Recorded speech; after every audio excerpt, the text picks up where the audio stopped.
जय हिंद बच्चों। इस समय आप लोग महामना इंस्टीट्यूट के यूट्यूब चैनल से जुड़े हुए हैं और इस चैनल में मैं आपका स्वागत करता हूं।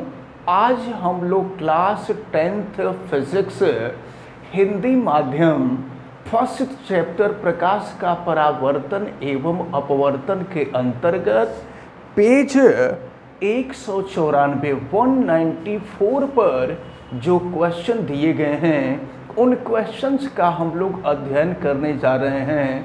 यानी हम लोग अंतः प्रश्न या जिसे इंटेक्स क्वेश्चन कह सकते हैं, इनका हम अध्ययन करने जा रहे हैं। लेकिन एक चीज़ हम आपको बता दें कि अगर आप चैनल पे नए हैं तो चैनल को सब्सक्राइब जरूर कर लीजिए और चैनल सब्सक्राइब करने के लिए यूट्यूब पे महामना इंस्टीट्यूट सर्च करके रेड कलर के सब्सक्राइब वाले बटन को आप क्लिक कर दीजिए, चैनल सब्सक्राइब हो जाएगा।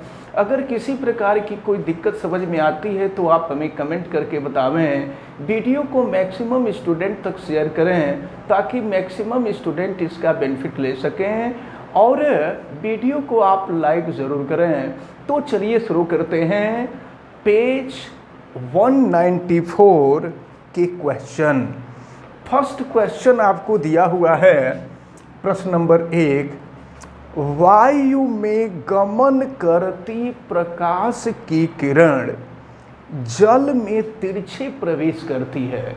प्रकाश की किरण जो वायु में गमन कर रही है, याद रख रहिएगा वायु विरल माध्यम है।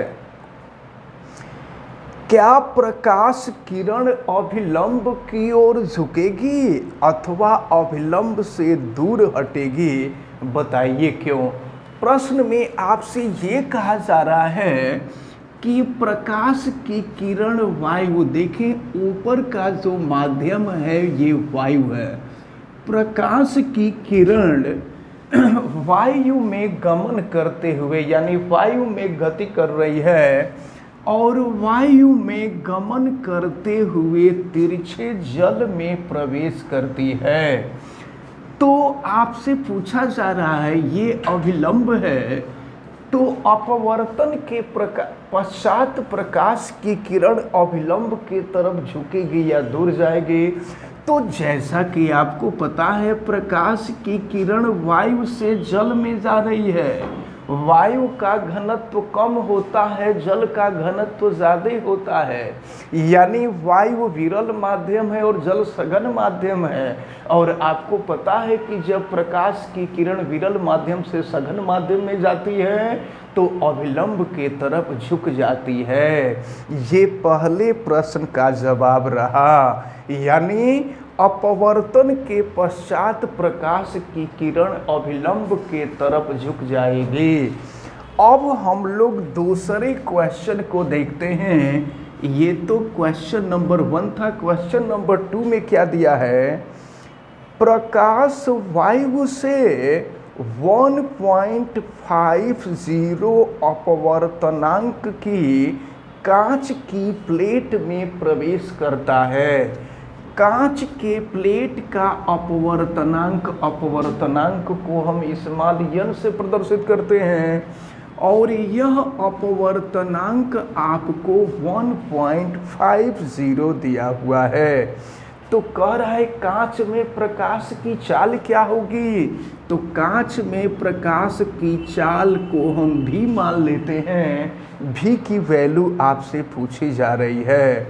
और निर्वात में प्रकाश की चाल, निर्वात में प्रकाश की चाल को हम c से प्रदर्शित करते हैं और c की वैल्यू 3 × 10⁸ मीटर पर सेकेंड। एक बात आप समझ लीजिए कि अगर यह मान दिया हो या न दिया हो, आपको मालूम होना चाहिए कि निर्वात में प्रकाश की चाल 3 × 10⁸ मीटर पर सेकेंड होती है। अब देखें, जब हम अपवर्तनांक की परिभाषा बताए थे तो अपवर्तनांक n = c/v बताया गया था। ठीक है, जहाँ c वायु अथवा निर्वात में प्रकाश की चाल है और v माध्यम में प्रकाश की चाल है। तो अगर यहाँ से हम v की वैल्यू निकालें तो ये हो जाएगा C/n। C की वैल्यू 3 × 10⁻8 है और n है 1.5। तो 1.5, अब इससे इसको कट कर दीजिए, तो 1.5 से कट करेंगे तो 2 हो जाएगा, यानी ये हो गया 2 × 10⁸ मीटर/सेकेंड। तो आपसे पूछा जा रहा था कि कांच में ध्वनि की चाल क्या होगी, तो कांच में ध्वनि की चाल 2 × 10⁸ मीटर/सेकेंड होगी। चलिए देखिए, इसमें अगर क्वेश्चन नंबर 3 को देखा जाए तो क्वेश्चन नंबर 3 दिया हुआ है, सारणी 10.3 से अधिकतम प्रकाशिक घनत्व के माध्यम को ज्ञात कीजिए, और फिर दिया हुआ है न्यूनतम प्रकाशिक घनत्व के माध्यम को भी ज्ञात कीजिए।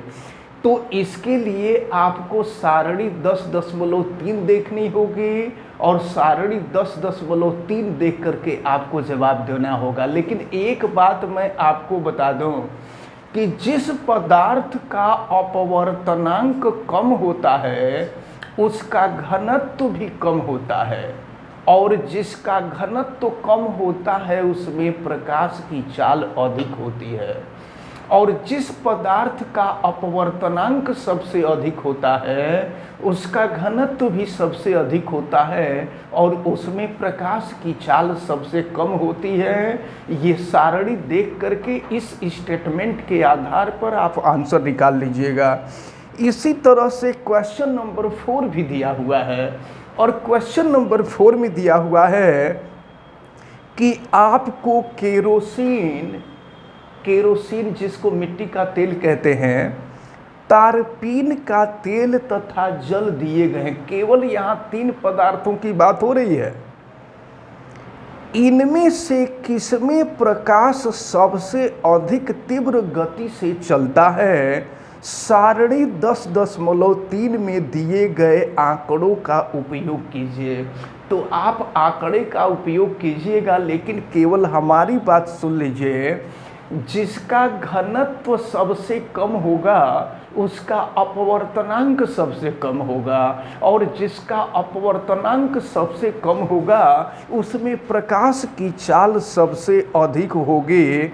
तो केरोसिन, तारपीन का तेल और जल में जल का अपवर्तनांक सबसे कम है, इसलिए इसका घनत्व भी कम होगा, और इसका घनत्व कम होगा तो इसमें प्रकाश की चाल सबसे अधिक होगी। अब इसके बाद हम क्वेश्चन नंबर 5 को देखते हैं।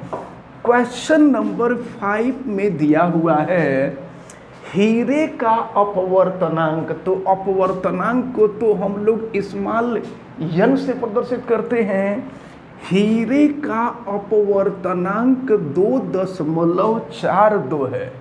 इस कथन का क्या अभिप्राय है? तो एक बात आप ध्यान से समझ लीजिए, ये हीरे का अपवर्तनांक दिया है तो हम जरा हीरे में प्रकाश की चाल निकाल लें।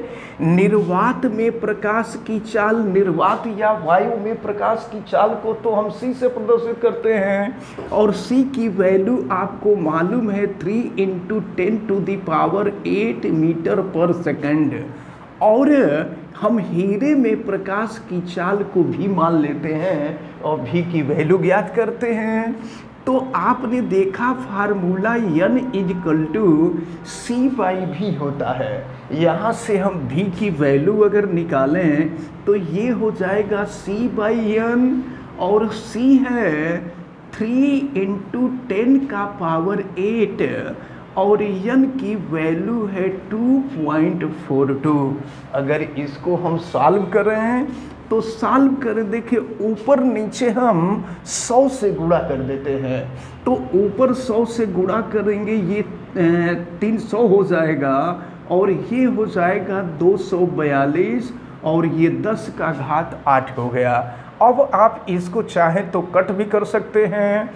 2 से कटा दीजिए, 2 से कटा देंगे तो 150 हो जाएगा, और 2 से इसको कटा देंगे तो 121 हो जाएगा।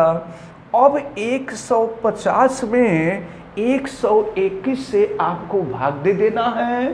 तो इस प्रकार देखें, फिर ये 150 और नीचे 121 आया था। जब 150 को 121 से भाग दिया गया तो ये 1.24 लगभग आएगा और इंटू 10 का पावर 8 मीटर पर सेकंड हो जाएगा। तो जरा सुनिए, वायु या निर्वात में प्रकाश की चाल 3 इंटू 10 का पावर 8 मीटर पर सेकंड होता है, और हीरे में प्रकाश की चाल देखिए कितनी कम हो जा रही है।